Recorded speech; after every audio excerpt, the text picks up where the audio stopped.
So, you're looking at new homes, right? You see those perfect pictures, the stunning model homes, and you start to fall in love. But what's the real story behind the sales pitch? Today, we're taking a hard look at the Hidden Valley Farm community in Colorado. We're going to peel back the layers and find out what you really need to know before you even think about signing on the dotted line. Let's jump in. In this slide pretty much says it all. The brochure is designed to sell you a dream. The contract, on the other hand, tells you the reality. Our whole goal here is to connect those two worlds so you can walk into that signing with your eyes wide open. All right, so first up, let's talk about the big picture. What is it that pulls people into a community like this in the first place? This is the high-level, picture-perfect view the builders want you to see. I mean, on the surface, Hidden Valley Farm, it checks all the boxes, doesn't it? You've got a fantastic location in Severance, super close to Fort Collins and Windsor. It's got that family-friendly vibe, parks, trails. The builders are big names, LGI and Meritage, and it all starts in the $400. Sounds pretty great, right? But this is just chapter 1 of the story. Okay, so let's zoom in a bit. It's time to move past that shiny brochure and look at what's actually happening on the ground, with the homes and the lots themselves. Ah yes, what I like to call the model home effect. You walk through this absolutely gorgeous model home. It's got the perfect landscaping, the highest end everything. But here's the deal. What you see is almost never what you get in the base price. Those are upgrades, and they can cost a ton. Your contract spells out the standard features, and you have to confirm every single detail. And this is a perfect example of that effect in action. You see all these great pictures online, maybe the model home has a beautiful fenced-in backyard, and you just naturally think, okay, great, that's included. It seems like a totally reasonable assumption to make, but it's one you've got to question. So here's the bottom line. You can almost never assume fencing is part of the deal. All the rules, what style of fence you can even have, how much it costs, who pays for it, that's all buried deep inside your contract and the community's own rule books. So please, never, ever just assume. And speaking of rule books, that leads us right into the next layer we need to uncover, the Homeowners Association, or HOA. These rules are going to dictate so much of your life in the neighborhood, and you absolutely have to understand them before you buy. Naturally, this is the first question on everybody's mind. It's a huge part of your budget, right?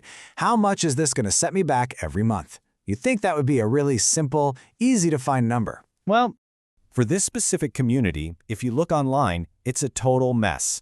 Some real estate sites say the fees are unknown. Some even claim there's no HOA at all. And here's the key lesson. You can't trust any of it. The only source of truth is the official paperwork you get directly from the builder. Period.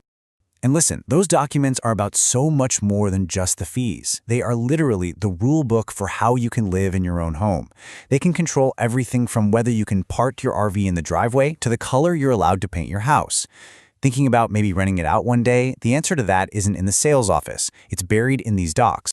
So here's your game plan. It's a simple 3-step process. 1, you have to ask the builder for the official documents. 2, you have to actually sit down and read them. I know, it's not the most exciting reading, but it is so important. And 3, you need to see if a metro district also gets a say in the rules, which, conveniently, is what we're talking about next. All right, let's dive into what is probably the most confusing part of buying a new build in Colorado, the Metropolitan District. Now don't worry, it sounds complicated, but we're going to make it really simple. So, what the heck is a metro district? Just think of it like a mini government that's created just for a new neighborhood. Its job is to pay for and take care of all the public stuff, the roads, the sewers, and yes, even those beautiful parks and trails that made you fall in love with the place. Okay, so how does this actually affect you? Well, it hits you right in the wallet. All that infrastructure isn't free. It's paid for through your property taxes, which means your tax bill in a metro district is often way higher than in an older neighborhood. And a higher tax bill means a higher monthly mortgage payment. Now, when we started digging into the documents for Hidden Valley Farm, we found this number, 60 mills. Now, a mill is just how property taxes are measured.